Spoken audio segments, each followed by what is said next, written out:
What's up, YouTube? So before we get started with this video, on First Take, they're going to be talking about how Tom Brady just signed a team-friendly $50 million 2-year contract with the Tampa Bay Buccaneers. So let's see what they have to say about that. Your thoughts on those numbers I just shared and all that guaranteed good stuff? He deserves it. He deserves it. I mean, because it's not, when you're a winner and you're a leader, what people need to understand is that, I often say this to people, it's not just about your talent, your abilities, not even just about your accomplishments. Remember, you're paid for that. But the primary reason you're also paid is that you're trustworthy. So when you look at a Tom Brady, you might have seen what you saw last year. If you're the Tampa Bay Buccaneers, you still think that's somewhat of an upgrade because he's not turning the football over. Somewhat of upgrade. That's a huge upgrade. I don't know why people are acting like Tom Brady completely fell off last year. So last year, him and the New England Patriots went 12-4. They made the wild card. Obviously, they lost to, the Tennessee Titans, if I recall correctly. But this guy definitely, he still has it in him. I mean, it just doesn't make any type of sense. People are acting like he went 5-11 and was just threw 30 interceptions. It doesn't make sense. But let's continue. And you take the other intangibles into consideration. His leadership, his habits, his regimen, his commitment to excellence, his devotion and commitment to winning, what he's going to strive to give you every single day. He decides that he's going to sign with the Tampa Bay Buccaneers, and what do you hear? You immediately hear reports of a multitude of players that suddenly want to go to Tampa to play with him. Why? Listen to Tampa Bay Buccaneers talking about him coming on board. Why are they talking that way? Because they say and they speak about what they can learn from him. They know they have ability. They know that they can play, but they've never really won. And the intangibles that he could potentially bring to the table is something everybody is interested in gravitating towards because there are tricks of the trade that he's in a position to teach you because he's done what you've never done. And he's trustworthy. He's trusted enough to be willing to commit himself to doing just that. Those are the kind of things that matter, and that's what you're paying for if you're the Tampa Bay Buccaneers. And you're also paying for that man to be unselfish, that's exactly what he is. It's unselfish. So let's take a quick look at Tom Brady's stats for last year, since everybody wants to dump on him. So last year, the New England Patriots went 12-4. They made the wild card, lost to the Tennessee Titans. So Tom Brady threw for 4,057 yards. That's 7th overall in quarterbacks. He threw 24 touchdowns, that's 13th overall for quarterbacks, and he threw 8 interceptions. That's 14th overall for quarterbacks. So if he did that, and he had no weapons last year, if you give him any remotely type of 1 or 2 weapons, he's definitely going to get past the wild card. Definitely going to do it. Like I said, last year, everybody, I don't know what it is, but people don't realize that Tom Brady had no weapons. He had no weapons and still went 12-4. At one point, I think had the longest winning streak last year. Still made the wild card. They got beat, but still made it. And he's doing all that with no weapons. Just imagine if you give him some weapons again. I bet you Tom Brady will look just like the Tom Brady of 2 or 3 or 4 years ago. But I don't know. People just, live in the moment, I guess. So let's continue. Yeah, I actually don't see the contract the way you do, Molly. I presume, as you do, that he had a ton of leverage, for, versus Tampa. But I think he actually signed a pretty team-friendly deal.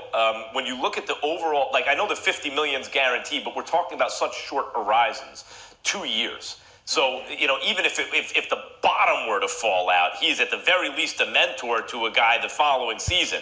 The fact that he has no tag and all that stuff suggests he wants to play past this contract, right? He doesn't want them to tag him. He thinks he's going to sign another one maybe. So, yeah, there's some give there from Tampa, but guys, the bottom line is even if he hits all his bonuses, he's under 30 a year. The top quarterbacks are getting over 30 a year. And with Brady, it's not just the level of production, which I still think is middle class or upper middle class. Wait a minute, Max. You're a dump on Tom Brady any chance you get. So if Tom Brady was playing middle class or upper middle class last year and you had no weapons on him, no weapons whatsoever, what do you think is going to happen when he gets 1 or 2 weapons next year with the Tampa Bay Buccaneers if they're able to get more weapons for him? He's got to be at least high class, right? Going on your logic, he'd have to be high class. And like I said, this just doesn't really make sense that they're talking about him like he just completely fell off. So let's take a quick look at the Tampa Bay Buccaneers. So they're in the NFC South, or Tom Brady's in the NFC South. So he's going to be battling with Drew Brees. Tampa Bay Buccaneers went 7-9 last year. And some of his weapons, Tom Brady's weapons, are going to be what? Chris Goodwin, wide receiver. I think he had 1,300 yards. And Mike Evans, I don't know what his stats are, but he's going to be a big receiver. He's like 6'5" something. So Tampa Bay does have some weapons, and obviously they're going to pick some things up in free agency, and they're going to be picking up some guys in the draft. But Tampa Bay Buccaneers, they're sitting all right. They're definitely sitting all right because Tom Brady hasn't fallen off. He hasn't fallen off at all. He just had no weapons last year. So let's continue. It's not elite anymore. Especially when you look at the weapons he has around him. He should be able to put up some yards and some touchdowns, even if it won't be elite. But it's also what Stephen A. just said. You're importing culture and a way of doing things and an example, not to mention the attractiveness of other players. If only saying, I played with Tom Brady, I played with the GOAT. So for all those reasons, for him to come in at under 30 a year on a 2-year deal seems to me like a team-friendly deal, probably intentionally designed that way because Brady still wants to win and knows he needs more around him. I gotta say, the way he's handled this exit from the Patriots and the choices he's made subsequently say very good things about where Tom Brady's head is. Yeah, so I don't understand what's going on with the New England Patriots. I don't know why Bill Belichick would want to get rid of Tom Brady or have him leave. I mean, if anybody knows, he knows that they didn't have any weapons last year. And when he gets weapons, we saw what he did 2 years ago when he went to the Super Bowl and won it. So I don't understand why they must have been butting heads, or some things were going on behind closed doors, or some things I missed, because there's no reason why you'd want to get rid of Tom Brady. His stats, everything still look excellent. Well, maybe not excellent, but his stats still look good. And as far as the whole him taking a pay cut, that's just how it is. That's how that guy is. Maybe his pay cuts over the years got him 6 Super Bowl rings. But other guys not taking pay cuts got them maybe 1 Super Bowl ring, if even that. So Tom Brady's going to take a cut this time, or again, get some players that he can ball with the Tampa Bay Buccaneers, and maybe get another ring. So while these other quarterbacks have an extra $30 or $40 million, well, Tom Brady's got an extra 3 or 4 rings. And after a while, you can't have enough money, but you have enough money that you'll probably be okay for the rest of your life and your kids. Now you want to start thinking about getting jewelry. So I don't know. Let's continue. Listen, when I look at this deal, I have to agree with Max. This is a great deal for the Tampa Bay Buccaneers. I mean, let's think about if we had 3 quarterbacks, if we said we're going to go Tom Brady, Ryan Tannehill, and Kirk Cousins, for instance, and you look at those guys, and now you look at the deals that they got. Kirk got 2-year extension for $66 million. Ryan Tannehill deal, it comes in at around $29 million a year. And now you get Brady.